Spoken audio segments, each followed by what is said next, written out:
கர்த்தருடைய பரிசுத்த நாமத்துக்கு மகிமை உண்டாவதாக. பரிசுத்த வேதாகமத்திலே லூக்கா எழுதின சுவிசேஷம் 2ஆம் அதிகாரம் 7வது வசனத்தை வாசிக்கிறேன். அவள் தன் முதற் பேரான குமாரனை பெற்று சத்திரத்திலே அவளுக்கு இடமில்லாதிருந்தபடியால் பிள்ளையை துணிகளில் சுற்றி முன்னணியிலே கடத்தினாள்.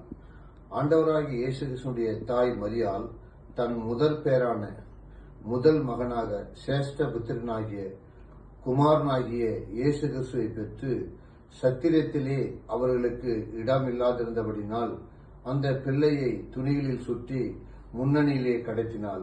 அது மட்டுமில்லாமல் தேவ தூதன் ஏஞ்சல் அவர்களை நோக்கி, அதாவது யாரையை நோக்கி என்றால் யோசேப்பையும் மரியாளையும் நோக்கி, பயப்படாதிருங்கள், டோன்ட் பி அஃப்ரைட், இதோ எல்லா ஜனத்துக்கும் மிகுந்த சந்தோஷத்தை உண்டாக்கும் நற்செய்தியை உங்களுக்கு அறிவிக்கிறேன் என்று அந்த தேவதூதன் அவரிடத்தில் சொன்னான். அது மட்டுமில்லாமல் இன்று கர்த்தராகிய கிறிஸ்து என்னும் இரட்சகர் உங்களுக்கு தாவீதின் ஊரிலே பிறந்திருக்கிறார்.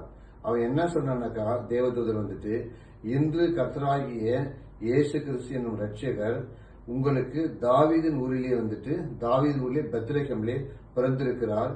பிள்ளையை துணிகளில் சுற்றி, அதாவது ஆண்டவராகிய இயேசு கிறிஸ்துவை துணிகளில் சுற்றி முன்னணியிலே கிடைத்திருப்ப காண்பீர்கள், இதுவே உங்களுக்கு அடையாளம் என்றான். இதுதான் உங்களுக்கு ஐடென்டிபிகேஷன் என்று தேவதூதர்கள் சொன்னார்கள். அந்த சனமே பரமசேனையின் திரள் அந்த தூதருடனே தோன்றி, அந்த ஏஞ்சலோடு தோன்றி என்ன செய்தார், ஆண்டவராகிய இயேசு கிறிஸ்துடைய அதாவது பிரதனுடைய ரிசல்ட் என்னன்னாக்கா, உன்னதத்தில் இருக்கிற தேவனுக்கு மகிமையும் பரலோகத்தில் இருக்கிற தேவனுக்கு மகிமையும் குளோரி, பூமியிலே சமாதானம். இந்த உலகத்துல எவ்வளவு பேர் பிறக்கிறாங்க, ஆனா சமாதானம் இல்ல. ஆண்டவராக இயேசு கிறிஸ்து இந்த உலகத்துல பிறந்தது மட்டும்தான் சமாதானம். பூமியிலே சமாதானமும் மனுஷர் மேல் பிரியமும், அதாவது மனுஷர் மேல் அன்பும் உண்டாவதாக என்று சொல்லி தேவதனை துதித்தார்கள். இந்த உலகத்துல எவ்வளவு பேர் பிறந்திருக்கிறாங்க, ஆனா ஆண்டவராக இயேசு கிறிஸ்து பிறந்தது மட்டும்தான் இந்த உலகத்திலே பார்த்திருக்கா.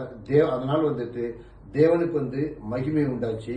இரண்டாவது, இந்த பூமியில சமாதானம் உண்டாச்சு, மனுஷர் மேல் பிரியம் அன்பு உண்டாச்சு. இந்த 3 காரணத்துக்காக தான் ஆண்டவராக இயேசு கிறிஸ்து இந்த உலகத்திலே பிறந்தார். இந்த வசனத்தை கேட்ட உங்களை ஒவ்வொருவரையும் ஆண்டவராக இயேசு சாமி ஆசீர்வதிப்பாராக. God bless you.